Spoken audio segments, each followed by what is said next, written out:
बाबा साहब इस संविधान में एक वर्ड लिख देते कि इस देश में गरीबों, दलितों, पिछड़ों के बच्चों को बिजली फ्री मिलेगी, खाना फ्री मिलेगा, कपड़ा फ्री मिलेगा, लेकिन बाबा साहब ने नहीं लिखा।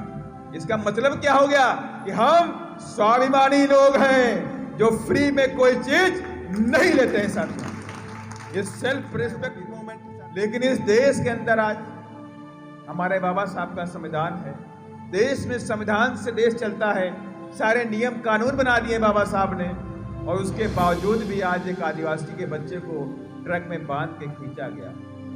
इसके मतलब है कि इस देश के अंदर जो सरकारें काम कर रही हैं वो हमारे संविधान के अनुरूप नहीं कर रही हैं। संविधान 2022 से लेकर के 2025 के बीच में जो इस देश के अंदर सत्ता का महासंग्राम होने वाला है, ये सत्ता का महासंग्राम ये मेरे बहुजन समाज पार्टी के सिपाही इस बार जीत के अपने हाथों में रखेंगे।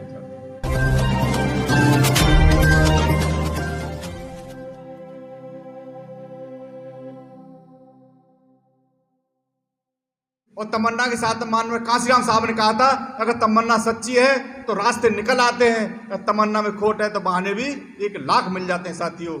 तो आप लोग तमन्ना सच्ची करके इस मूवमेंट को, मानवतावादी मूवमेंट को बढ़ाने में दिल्ली प्रदेश में सहयोग करेंगे, आदरणीय बहन जी के हाथ मजबूत करने का काम करेंगे, ऐसी आशा और उम्मीद करते हुए मैं बड़े अदब के साथ आमंत्रित करता हूं दिल्ली प्रदेश बहुजन समाज पार्टी के प्रभारी के साथ साथ देश के तमाम प्रदेशों में प्रभारी माननीय सांसद साहब इंजीनियर रामजी गौतम साहब को। आप लोग तालियों स्वागत करेंगे साथियों इंजीनियर रामजी गौतम साहब।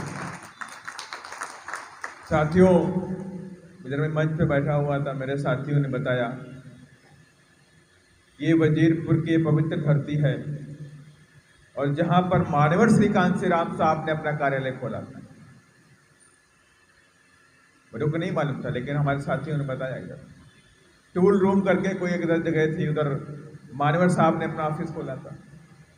तो हमें तो ऐसी आशा और विश्वास कि जितने भी लोग आए हुए हैं दूर दराज से, वो सब मान्यवर साहब के शहर, मान्या बहन जी के शहर बैठे हुए हैं, सारे के सारे हमारे मिशनरी साथी बैठे हुए हैं।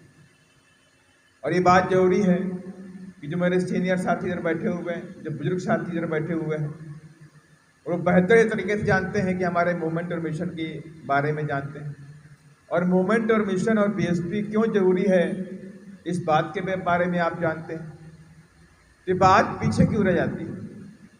जब आप सभी लोग माननीय श्री कांशीराम साहब सीधे के सीधे रूबरू होते थे, मान्या बहन जी से सीधे के सीधे रूबरू होते थे, आपकी सीधी बात उनके साथ में थी, तो पार्टी का काम आगे क्यों नहीं बढ़ाया जाता? ये सोचने की बात है। खैर, जो पीछे हुआ उसकी बात हम भूल जाते हैं, जो गायब आपके बीच में आया उसकी बात भी भूल जाते हैं। लेकिन हमें ऐसी आशा और उम्मीद कि जो देश के अंदर जो माहौल है, ये माहौल हमारे अनुकूल नहीं है। धीरे धीरे हमारे संवैधानिक अधिकारों पे हमला हो रहा है, धीरे धीरे हमसे शिक्षा दूर की जा रही है, धीरे धीरे हमारे रिजर्वेशन पे हमला हो चुका है। इस तरह सारी तरफ से, चारों तरफ से बहुजन समाज के लिए षड्यंत्र रच दिया गया है कि बहुजन समाज वापस कैसे उसी दशा में पहुंच जाए जिस दशा से बाबा साहब ने हम सबको निकाल के अंदर लाए हुए हैं। इसलिए मैं आप सबसे कहना चाहता हूं, इधर बहुत सी पार्टियां हैं दिल्ली के अंदर, एक झाड़ू से लेकर के कमल तक पार्टी इधर है, पंजा वाली पार्टी भी इधर है, तमाम पार्टियां। लेकिन मैं आपसे बार बार क्यों कहता हूं, जो पार्टियां हैं ये आपकी विचारधारा के हिसाब से काम नहीं करने वाली। ये पार्टियां सिर्फ अपने वोटों को यूज करती हैं, इस्तेमाल करती हैं और अपने धंधे में लग जाती हैं। लेकिन बहुजन समाज पार्टी महापुरुषों की विचारधारा पर चलने वाली पार्टी है, जो बाबा साहब के रुके हुए कार्रवाई को आगे लेकर चलने वाली पार्टी है। इसलिए बहुजन समाज पार्टी का एक एक सिपाही बाबा साहब की बात को मानता है, मानवर साहब की बात को मानता है और बहन जी की बात को मानता है सब। और हम सब लोग अथक प्रयास भी कर रहे हैं कि अब 2022 से लेकर के 2025 के बीच में जो इस देश के अंदर सत्ता का महासंग्राम होने वाला है, ये सत्ता का महासंग्राम ये मेरे बहुजन समाज पार्टी के सिपाही इस बार जीत के अपने हाथों में रखेंगे साथियों, ऐसी मुझे आशा और विश्वास है। अब आप समझ सकते हैं, इधर मैंने कई सारी पार्टियों का नाम लिया। ये दिल्ली में भी पहले कांग्रेस की पार्टी की सरकार रही, शीला दीक्षित जी भी यहाँ पे मुख्यमंत्री रही, बीजेपी के भी मुख्यमंत्री रहे, और अभी झाड़ू वाली पार्टी का भी मुख्यमंत्री है। भाई हंसिए नहीं, झाड़ू है तो झाड़ू वाला ही बोलूंगा ना मैं तो झाड़ू वाली पार्टी का मुख्यमंत्री है। तो अभी मेरे को मालूम है, मैंने पढ़ा इधर मूलगंज बुद्ध विहार जे कॉलोनी, अभी एक कॉलोनी बन रही, बनी नहीं बनी। आज से अगर 10-15 साल बैक में जाएं तो ये जे क्लस्टर कहलाता होगा, झुग्गी झोपड़ी क्लस्टर में कहते हैं कहलाता होगा ये सब एरिया पूरा। तो माने अभी आप समझ सकते हैं कि अभी 7 फरवरी को इसी जे कॉलोनी के ऊपर उधर पार्लियामेंट के अंदर बहस हो रही थी, झुग्गी झोपड़ी क्लस्टर के ऊपर बहस हो रही थी। ये उधर सरकार एक प्रावधान लेकर आई कि दिल्ली के अंदर जो झुग्गी झोपड़ी हैं उनको हम ऑथराइज कर दें। तो ऑथराइज करने के लिए उन झाड़ू वालों ने भी बात अपनी रखी, पंजाब वालों ने भी अपनी बात को रखा, लेकिन इन लोगों ने गरीबों के हक की बात नहीं रखी। बात किसने रखी? बहुजन समाज पार्टी के सांसदों ने बात रखी उधर। 7 फरवरी की घटना है साथ इसी साल की, मैं बता रहा हूँ, और कहा कि आप जे क्लस्टर को ऑथराइज करने जा रहे हो। इन जे क्लस्टर्स में, कॉलोनियों में, ये पूरे देश से जो माइग्रेंट लोग आते हैं, जो लेबर आता है, जो मजदूर आता है, जो नौकरी करने आता है, इधर छोटे मोटे झुग्गी झोपड़ियों में किराए पे लेकर रहता है, तो कुछ ऐसी व्यवस्था कर दीजिए कि जो उसमें रहने वाले जो लोग हैं वही लोग उसके मालिक बन जाए। और ऐसा ना हो इधर लोकल के जो माफिया होते हैं, भू माफिया, लैंड माफिया जो होते हैं, उन लोगों ने 10-10, 15-15, 50-50 झुग्गी झोपड़ी बना रखी होती है, और वो 3,000 रुपये में, 4,000 रुपये में किराए पे देते हैं। तो अगर आप इनको ऑथराइज करेंगे तो इसका सीधा बेनिफिट उन भूमाफियाओं का हो जाएगा, लेकिन इन माइग्रेंट हमारे जो मजदूर होते हैं पूरे देश से, दलित, पिछड़ा, आदिवासी, गरीब आता है, उसको फायदा नहीं होने वाला। और मैंने उनसे ये भी कहा, अगर आपको कोई दिक्कत आ रही हो, और हमारी समझ से उस वक्त हरदीप पुरी जी भी इसके मिनिस्टर हैं, केंद्र के मिनिस्टर बैठे हुए थे, तो मैंने कहा आपको कोई दिक्कत आ रही हो तो आप एक काम कर सकते हैं।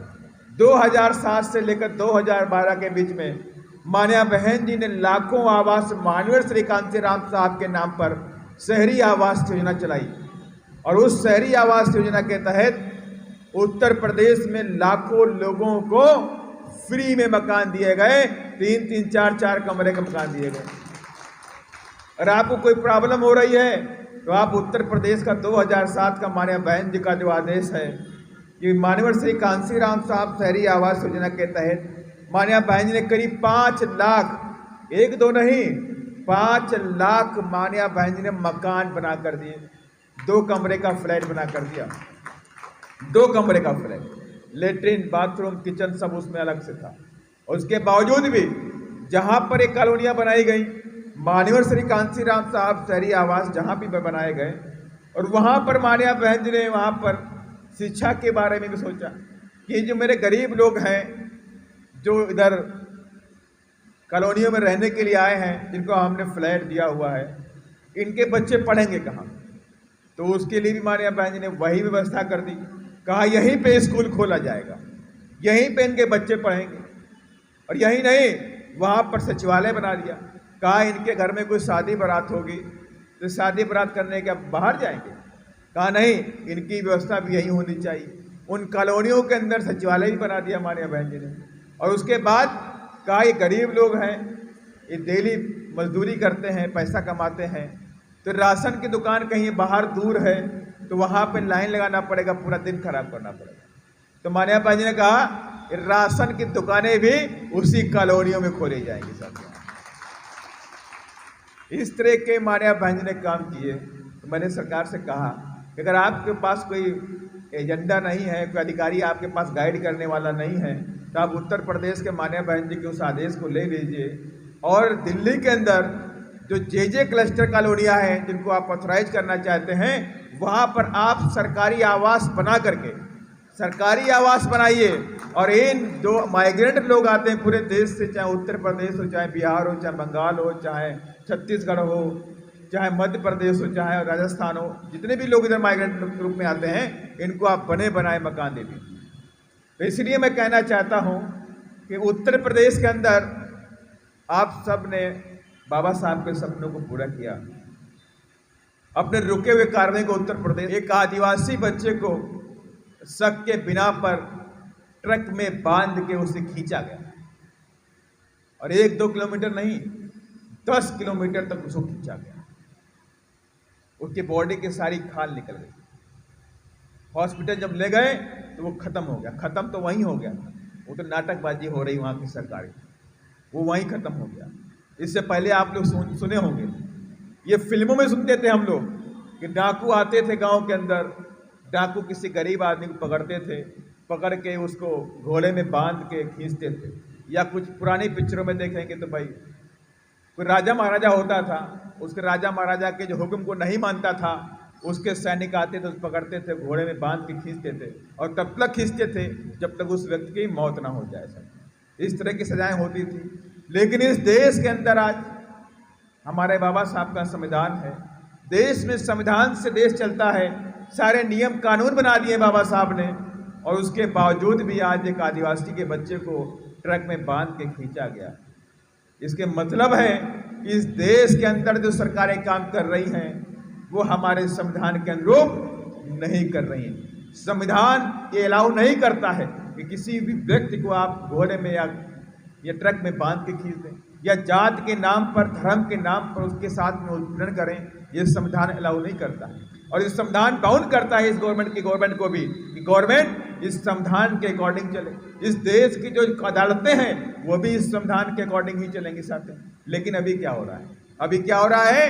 अभी सारा सिस्टम ये लोग अपने हिसाब से चला रहे हैं, संविधान के हिसाब से नहीं चला रहे। क्योंकि संविधान से चलाएंगे तो बहुजन समाज के दबे कुचले लोग इस देश के शेर बन जाएंगे। उनको पता है कि इन बहुजन समाज के दबे कुचलों के लिए बाबा साहब ने संविधान दिया है, और ये संविधान इनको शेर बना देगा। इसीलिए इस संविधान को लागू करने नहीं देते साथियों। इसलिए मैं आप सबसे कहना चाहता हूं कि बहुजन समाज पार्टी आपके लिए जरूरी है। आप ये मत समझिएगा कि इधर जो फ्री बांटने वाले लोग हैं, कोई बिजली फ्री बांट रहा है, कोई पानी फ्री बांट रहा है, बांट रहा साथियों। अगर फ्री बांटने की बात होती तो बाबा साहब इस संविधान में एक वर्ड लिख देते कि इस देश में गरीबों, दलितों, पिछड़ों के बच्चों को बिजली फ्री मिलेगी, खाना फ्री मिलेगा, कपड़ा फ्री मिलेगा। लेकिन बाबा साहब ने नहीं लिखा। इसका मतलब क्या हो गया कि हम स्वाभिमानी लोग हैं जो फ्री में कोई चीज नहीं लेते हैं साथियों। ये सेल्फ रिस्पेक्ट मूवमेंट साथियों है। हम फ्री कोई चीज नहीं लेते हैं। हमें आप अवसर दीजिए, हमें आप पढ़ाई का अवसर दीजिए, हम शिक्षा का अवसर लेंगे, अपने दम पर इस देश की गद्दी पे काबिज हो जाएंगे। हमें फ्री कुछ नहीं चाहिए सर। हम बाबा साहब के सिपाही साथियों। इसलिए मैं आप सबसे कहना चाहता हूं, जितने इधर बैठे हुए साथी बैठे हुए, आप सबकी जिम्मेदारी बनती है 2022 से लेकर 2025 इस देश में सत्ता का महासंग्राम है, जो बहुजनों के लिए बहुत ही आवश्यक है, उसको जीतना आवश्यक है। अगर आप बहुजन समाज के लोग इस सत्ता का महासंग्राम जीतेंगे तो आने वाली जनरेशन इस देश में मान सम्मान के साथ में रहेगी। अगर आप लोग इस सत्ता का महासंग्राम हार गए तो आने वाली जनरेशन आपसे क्वेश्चन करेगी कि पिताजी, मैं तो पढ़ लिख गया, मैंने ग्रेजुएशन भी कर लिया, मैंने सारी पढ़ाई भी पूरी कर ली, लेकिन हमारे पास आज नौकरी नहीं। आज मैं मजबूर हूँ झाड़ू लगाने के लिए, आज मैं मजबूर हूँ टॉयलेट साफ करने के लिए, आज मैं मजबूर हूँ सफाई का काम या छोटे मोटे काम करने के लिए। भाई हर बाप, हर माँ अपने बच्चे को पढ़ाती है, ये सोच के पढ़ाती है कि मेरा बेटा पढ़ लिख जाएगा, अधिकारी बनेगा। हर मन में ये ख्याल आता है, हर मन में आशा और होप और विश्वास होता है कि मैं जो आज रात दिन धूप में काम करती हूँ, इनके पिता रात दिन धूप में काम करते हैं, ये काम मेरा बच्चा न करे। इसलिए हम अपने बच्चे को पढ़ाना चाहते हैं, ये बच्चा पढ़ लिख करके इस देश का अधिकारी बने, कलेक्टर बने, डीएम बने, एसपी बने, डॉक्टर बने, इंजीनियर बने, वकील बने। इसलिए आप अपने बच्चे को पढ़ाते हैं। लेकिन अगर आज आप लोगों ने इस सत्ता के महासंग्राम को नहीं जीता तो आज से 10 साल 15 साल बाद जब बच्चा आपका बड़ा होगा, पढ़ लिख करके बड़ा होगा, और वो वक्त रोता हुआ आपके पास आएगा कि पिताजी, बाबा साहब ने संघर्ष किया, मानवर साहब ने संघर्ष किया, मानव बहन जी ने संघर्ष किया, हमारे महापुरुषों ने संघर्ष किया, तो आप तो डॉक्टर बन गए, आप तो इंजीनियर बन गए, आपने MBA कर लिया, आपने BTech कर लिया, आप अधिकारी बन गए, लेकिन आपने कोई संघर्ष नहीं किया। अगर आपने कोई संघर्ष किया होता तो कम से कम हम इस देश में गुलाम नहीं बनते, इस देश में हम भी आपकी तरह मान सम्मान के साथ में जीते थे। इसलिए मैं कहना चाहता हूं आप लोगों से, जो इस देश में बैठी हुई सरकारें हैं, वो चारों तरफ से हमें दोबारा गुलामी की तरफ ढकेलने का प्रयास कर रही हैं, और हमारे पास एक ही रास्ता है, और हमारे पास एक रास्ता क्या है? हमारी अपनी बहुजन समाज पार्टी। अगर हम सत्ता में लेकर आएंगे तो जो सोच रहे हैं कि हम बहुजन समाज के लोगों को दोबारा गुलामी की तरफ ले जाएंगे, तो उनके मुंह पर तमाचा मारने का काम आप मेरा समाज का लोग करेंगे। इसलिए आप सबकी जिम्मेदारी बनती है, जितने भी लोग यहाँ बैठे हुए हैं, आप सभी लोग पूरी ताकत के साथ में, पूरे मन के साथ में, पूरे तन मन धन, मानवर साहब को आप सबने सुना है, आपने सबने उनको महसूस किया है, और जब कभी भी आप आंखें बंद करते होंगे तो हो सकता है उनकी तस्वीर भी आपके सामने आती हुई आए, उनके बारे में याद करते होंगे तो याद होगा। तन मन और धन, तीनों चीज़ों की जरूरत होती है मूवमेंट के लिए साथियों।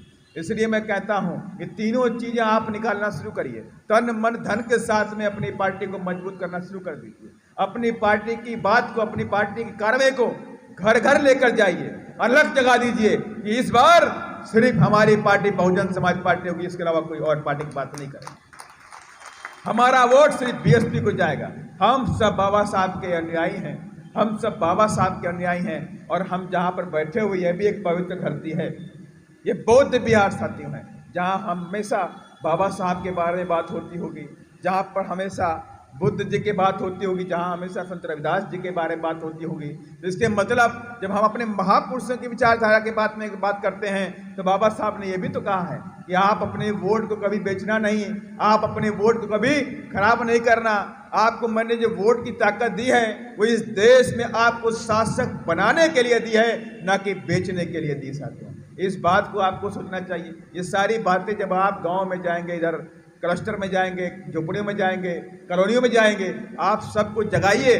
जो हमारे पुराने शेर बैठे हैं घरों में, उन सब के घरों में जाइए और उनसे बोल दीजिए आप कोई और पार्टी नहीं चलेगी, ना झाड़ू चलेगा, ना पंजा, ना फूल, इस बार हाथी का कमाल होना चाहिए साथियों।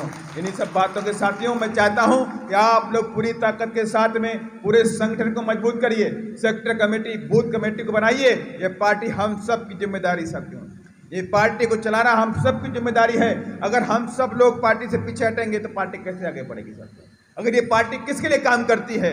अभी विवेक कुमार जी बोल रहे थे, BSP माने कि ये पॉलिटिकल गेम नहीं है, ये मिशन और मूवमेंट है। और मिशन मूवमेंट क्या बाबा साहब का है? बाबा साहब की फोटो इधर लगी होंगी, शायद मूर्ति भी लगी कहीं हो। बाबा साहब की फोटो में हाथ में संविधान होता है और उंगलियों का इशारा होता है। उंगलियां कहती हैं कि जाओ मेरे बच्चों, इस शक्ति के मंदिर पे कब्जा कर लो अपने उत्थान के लिए। जाओ मेरे बच्चों, इस शक्ति के मंदिर पे कब्जा कर लो अपने उत्थान के लिए। ये बाबा साहब की उंगलियों का इशारा है। बाबा साहब की मूर्ति पार्लियामेंट में भी लगी है। अगर आप लोग उसको गूगल में देखेंगे तो बाबा साहब की मूर्ति पार्लियामेंट की तरफ इशारा कर रही। जाओ मेरे बच्चों, इस वोट के जरिए इस पार्लियामेंट पे कब्जा कर लो, इस शक्ति के मंदिर पे कब्जा कर लो। और जिस दिन तुमने इस मंदिर पे कब्जा कर लिया, उसी दिन आपके जीवन के सारे दुख और तकलीफें खत्म हो जाएंगी साथियों। ये बाबा साहब ने कही साथियों। और बाबा साहब ने यह भी कहा है 1953-54 में कि मेरे बच्चों, कभी कांग्रेस के 4 आने के मेंबर भी नहीं बनना। वोट तो बहुत बड़ी बात हो गई, वोट तो आप छोड़ दीजिए, आप कांग्रेस के 4 आने के मेंबर भी नहीं बनना, यानी कि आप अपने वोट को कभी खराब नहीं करना। बाबा साहब ने अपने वोट के बारे में कहा है, वोट एक दुधारी तलवार है जिसमें दोनों तरफ धार होती है। अगर इसका सही इस्तेमाल करोगे तो दुश्मन का गला काटोगे, और गलत इस्तेमाल करोगे तो अपना गला काटोगे। इसलिए मैं कहता हूं, ये वोट इसलिए नहीं है कि आपको फ्री बिजली मिल जाए, फ्री पानी मिल जाए, फ्री में रहना मिल जाए।